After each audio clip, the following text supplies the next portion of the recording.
जी, अस्सलाम वालेकुम वरहमतुल्लाह। जी, मेरा नाम है डॉक्टर सैयद तनवीरुल हसन। आज ये हमारे पास एक गोट आई है, तो ये बेसिकली है पेपिलोमा। तो इसके अडर पे इसको हम वार्ट्स भी कहते हैं। वार्ट जो है बेसिकली ये एक जो पेपिलोमा है, पेपिलोमा वायरस की वजह से होता है। इसका कॉजेटिव एजेंट है पेपिलोमा वायरस। तो ये आप जिस तरह हम ये देखें आप, ये काफ़ी ज़्यादा हो गया है। बाज़ औक़ात ऐसा होता है कि ये बिल्कुल छोटा सा होता है, उसकी जस्ट एक कॉलीफ्लावर जो गोभी का फूल होता है उस तरह की एक छोटी सी ग्रोथ होती है। तो उसको हम इजीली सर्जिकली रिमूव कर सकते हैं। सर्जिकली रिमूव करने के अलावा हम इसको जो है वो कोई थ्रेड लेके, कोई छोटी सी रस्सी लेके उसके इर्द गिर्द बांध देते हैं, तो उससे भी ये जो है इसकी ब्लड सप्लाई रुक जाती है। तो उससे भी ये अगर सिंगल हो ये वार्ड तो उससे ख़त्म हो सकता है। तो अब ये बेसिकली अडर पे है और फार्मर की हिस्ट्री के मुताबिक इसको 3 से 4 माह हो गए हैं। तो बेसिकली अब हुआ क्या है कि ये इसके अंदर जो है अडर के अंदर फाइब्रोसिस भी हो गई है, और अब देख रहे हैं कि अब इसका अडर के ऊपर वुंड भी जो है वो आपको एक वाज़े फील हो रहा है। तो इस वुंड को कवर करने के लिए तो एक फील्ड में जो फार्मर है वो एक पॉकेट टाइप बनाता है। तो उस पॉकेट वो बना के तो उस अडर को जो है वो सेव कर लेता है कि उसके ऊपर ज़ख़म बहुत ज़्यादा ना हो। तो अब ये देखें, अब हम आते हैं इसके ट्रीटमेंट की तरफ। तो इसके ट्रीटमेंट में हमने जो है इसको यूज़ करवानी है आइवरमेक्टिन। आइवरमेक्टिन हम यूज़ करवाएंगे 2 mg पर kg के हिसाब से, जितनी इसकी डोज़ बनेगी वो कैलकुलेट करके हमने इसको सब कट लगा देना है। दूसरा ये है कि इस कंडीशन में हमने इसको जो है वुंड है और ये इसको हमने वॉश करना है।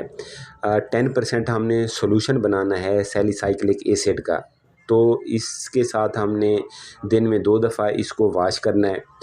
इसके अलावा एक आती है होमियो की प्रिपरेशन है, होमियो मेडिसिन की, तो उसमें थोजा के नाम से आती है, थोजा 1 m। तो वो हम इसको जो 15 ड्रॉप्स हैं वो इसको हम सुबह, और 15 ड्रॉप्स जो है वो हमने इसको शाम को पिलाने हैं। तो इसके बाद जो एक तीसरी ट्रीटमेंट होती है वो उसके लिए लैब रिक्वायर होती है, उसको हम कहते हैं ऑटोजीनस वैक्सीन। ऑटोजीनस वैक्सीन बेसिकली हम इसी का पार्ट लेते हैं, जो वार्ट्स होते हैं उनका पार्ट्स लेते हैं उनके, तो उसको हम टिक्चुरेट करते हैं।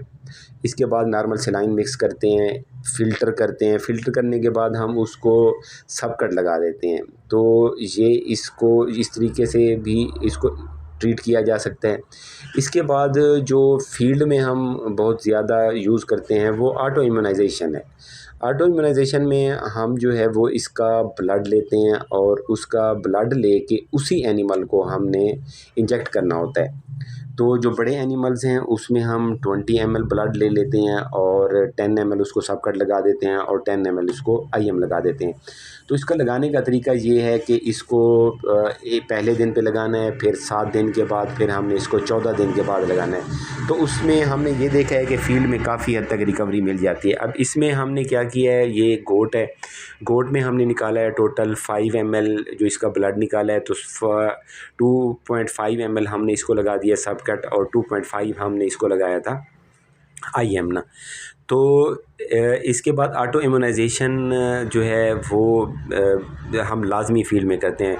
तो इसके बाद हमने इसका जो ट्रीटमेंट किया है वो, क्योंकि इसमें जो है वुंड बन गया था, तो वुंड के लिए हमने एंटीसेप्टिक जो है वो रिकमेंड की है। एंटीसेप्टिक के साथ हमने इसको एंटीबायोटिक भी लगाया है। तो बेसिकली इस आपको बताना ये था कि इसमें जो वुंड है, वुंड पेपिलोमा और फाइब्रोसिस, इस जो है अडर के अंदर जो हमने शुरू में आपको दिखाई थी, तो इसका जो प्रोग्नोसिस होता है कि फील्ड में वो मतलब पुअर है।